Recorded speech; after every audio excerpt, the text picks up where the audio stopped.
माँ का दिल। रमेश अब बड़ा हो गया था पढ़ लिख कर।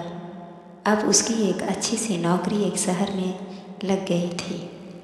कुछ दिनों के बाद उसके माँ बाप ने उसकी शादी एक सुंदर और सुशील लड़की से करा दिया, जो कि वह भी नौकरी करती थी।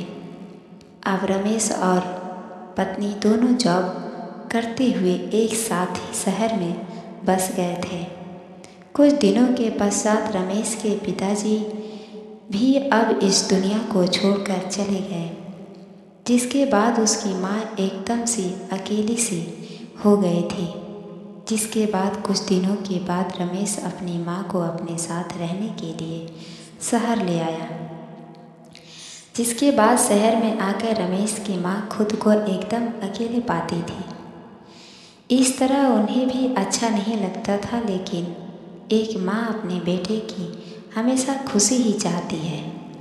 सो धीरे धीरे वह शहर में रहना भी सीख गई। लेकिन रमेश और उसकी पत्नी हमेशा अपनी माँ को समझाते रहते थे कि ऐसा मत करो, ये मत करो। मतलब कि वे अपने आगे माँ को गांव की तरह से गंवार ही समझते थे। लेकिन माँ का दिल तो हमेशा से अपने बच्चों के लिए बड़ा ही होता है।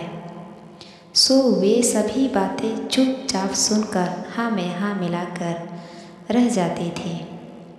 एक दिन की बात है, सुबह रमेश की पत्नी को ऑफिस जल्दी जाना था। सो वह सुबह सब कुछ जल्दी से तैयार करके रमेश का खाना पैक करके ऑफिस चली गई। फिर इसके बाद रमेश भी जल्दी जल्दी तैयार होकर ऑफिस निकल गया था। फिर कुछ समय बाद रमेश की माँ ने देखा कि उसका बेटा तो खाने का लंच बॉक्स तो घर पर ही भूल गया है। तो माँ ने बिना देर करते हुए फटाफट ऑफिस पहुँच गई और पास में एक कुर्सी पर बैठ गई, क्योंकि कंपनी में बाहर के व्यक्तियों को अंदर जाने के लिए मना था। फिर बेटे को दिक्कत ना हो इसलिए फ़ोन ना करके मैसेज किया, लेकिन रमेश अपने काम में बिजी था। सो माँ के मैसेज पर ज़्यादा ध्यान ना दिया। लेकिन उसकी माँ बाहर कब से उसका इंतज़ार कर रही थी। इस तरह कई घंटे बीत गया और इस बीच कई मैसेज भी किया, लेकिन रमेश का कोई उत्तर नहीं आ रहा था। इस तरह रमेश की माँ को चिंता होने लगी थी। लेकिन रमेश अपनी माँ के कई मैसेज आने के बाद वह अंदर ही अंदर खूब गुस्सा होने लगा था।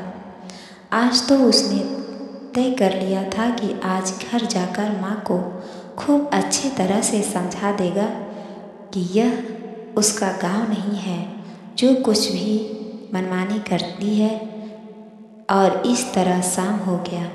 अब रमेश घर जाने के लिए कंपनी के बाहर निकला तो देखा तो उसकी माँ तो यही खड़ी है, जिसे देखकर उसका गुस्सा अब सातवें आसमान पर था और बिना कुछ पूछे ही अपनी माँ को डांट फटकारने लगा कि पहले तब घर में खाली बैठे बैठे मैसेज से परेशान करती रहती है और अब तो उसके कंपनी में भी आ गई है। आखिर उनका यह गांव नहीं है जो मनमानी करती रहेगी। यह सुनकर रमेश की माँ ने खाने का टिफ़िन रमेश की ओर आगे बढ़ा दिया, जिसे देखकर रमेश को अब समझते हुए देर ना लगी कि वह अपना खाना भूल गया था, जिसे माँ ने उसे देने के लिए यहाँ आई थी। इसके बाद रमेश की माँ बोली, बेटा भले ही तुम बड़े हो गए हो, बड़े शहर में रहने लगे हो, भले ही अच्छे बुरे की ज़्यादा समझ आ गई हो, लेकिन मेरे लिए आज भी मेरे कलेजे का टुकड़ा ही हो, जिसे मैंने बचपन से लेकर आज तक पालते हुए आ रही है। रमेश को अब आंखें खुल चुकी थी कि आखिर उसकी माँ उसकी परवाह करते हुए खाना लेकर आई थी, जिसे वह बिना सोचे समझे अपनी माँ को ही डांटे जा रहा था।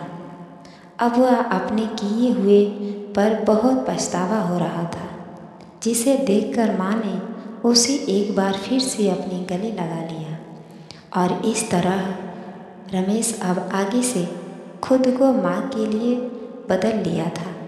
अब उनकी पहले से ज़्यादा अच्छे से देखभाल करने लगा था, जिसके बाद माँ को अब शहर भी अच्छा लगने लगा था, क्योंकि अब उसका बेटा फिर से उसे मिल गया था। इस कहानी से हमें सीख